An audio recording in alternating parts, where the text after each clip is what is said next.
All right, thanks for taking the time, Coach. With it being Fast Friday, we can jump into questions. And with that, we'll go to Joe Person, followed by David Newton.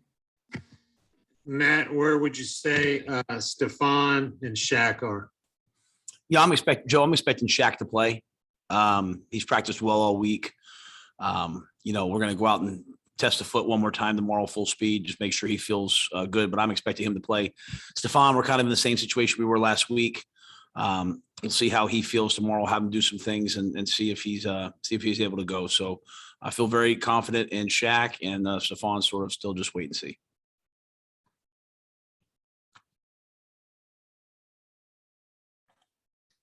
David Newton. Okay, we'll go to Will Palachik. Matt, in terms of your signing of Willie Snead, it's the first time we've had a chance to talk to you since then. How long do you think it will be before he has an impact with you guys, and what do you think his role will be? Yeah, I don't know. He obviously just got here today, but he's a veteran player. Has toughness, physicality, played a lot of football. So we're excited to get him. We'll get started, with him right away and see if he can assimilate into the system and figure out the best way to use him. You won't expect him this week? No. All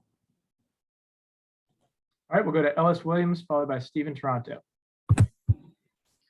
Hey, Coach, I'm just wondering from a mental and emotional side, how is the locker room and the coaching staff doing right now, and what would a win do for you guys on Sunday? I think we're fine. We expect to have a group of Lions here.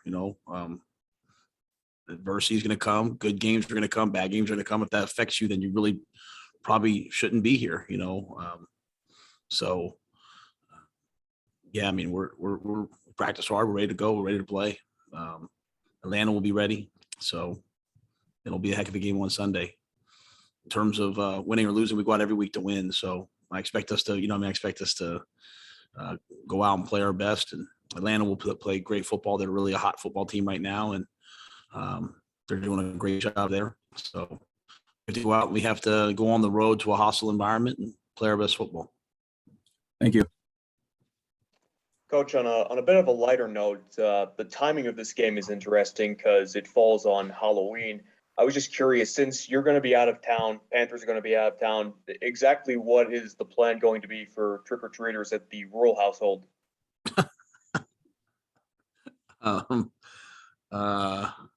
I probably should have asked Julie that before I left. She's got the yard all decorated, which is nice. And I know my daughters were sad not to go to the game, but they're not missing trick or treating. So hopefully everyone in the neighborhood comes by, and hopefully Julie got the right candy bars for all the kids. We did a staff and players trunk or treat last night. It's always fun to see the players bring their kids, coaches, staff, people in scouting, personnel, operations, everyone bring their kids. And especially with our kids right now in the world, the last couple of years and going through COVID and being quarantined and, going to school with masks or virtual. I mean, kids have been through a lot. So it'll be good, I'm sure, to see them out and about wearing their costumes, being just normal kids like we were. So hopefully our house is, like I said, hopefully it's a fun stop. Hopefully it's got the good candy, not the bad candy.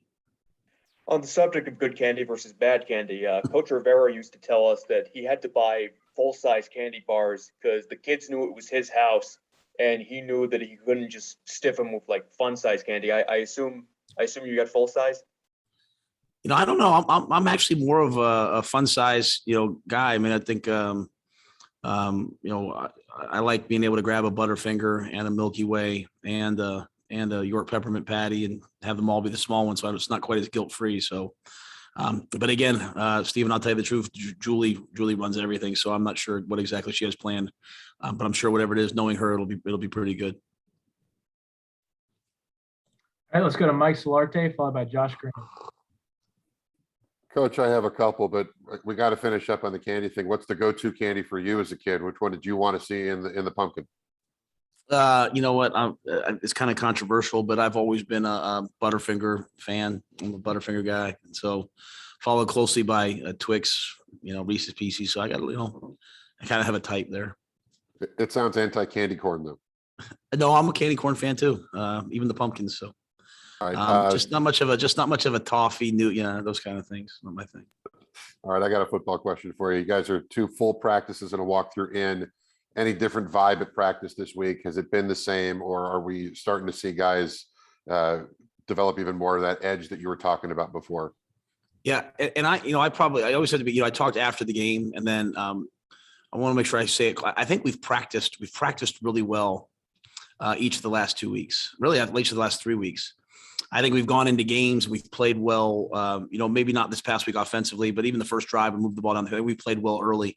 I don't think we've done a great job of riding the highs and lows of the game. And when things aren't going our way, kind of beginning to, let go of the rope a little bit. And I'm not going to say panic, but start to, oh my gosh, we're down a score. We're down 2 scores. What are we going to do? And early in the year, we were up 2 scores, we're up a score, and just not putting people away. So I think the challenge is the urgency within the game to, no matter what happens, play the next play and not let the scoreboard affect, or the situation affect your mindset. So that's coaches, players, everyone. And so, really the way that happens is when, a couple key guys, couple key leaders, couple key players, they're the lightning rods. They give the energy on the sidelines. They go make a play. Really on offense, it's not really about anything other than executing and scoring touchdowns. When you do that, you have a lot of energy. And so that urgency I'm talking about, I don't think it's been in our preparation. I don't think it's been in our practices. And you heard me 2 weeks ago say it was the best practice we've had. I think it's just finishing games out and closing games out and playing well in the fourth quarter, playing well in the third quarter. That's what it's going to take. And so, to go back to having an NFC South opponent, to go back to playing on the road, to go back to playing a team that we respect like the Atlanta Falcons, that's the urgency. So I think everything's been really good this week, but you got to go to the game and deliver. You have to go to the game and pick a ball off, make a big catch, make a big block, make a big throw, all those different things. And so that's the urgency that we'll have to see on Sunday, and then we'll get to halftime, and then it has to be even greater in the second half. That's really where I think our team's at right now. And once we step over that threshold, we hope that we'll stay there. Thank you. Matt, when Reese Davis and also Joel Klatt have linked your name to college head coaching jobs, and I wanted to give you a chance to respond to those rumors, because when you're in college, coaches have told me that that's just part of the process and you have to address it with recruits and you have to address it with your team. In the NFL, is that something, when rumors like that swirl, you even think to address with the locker room? No, I'm not. I address everything with our team. I address things in college. I address the way we practiced. I address if I make a bad decision. I address everything. Life's too short to be walking around with secrets.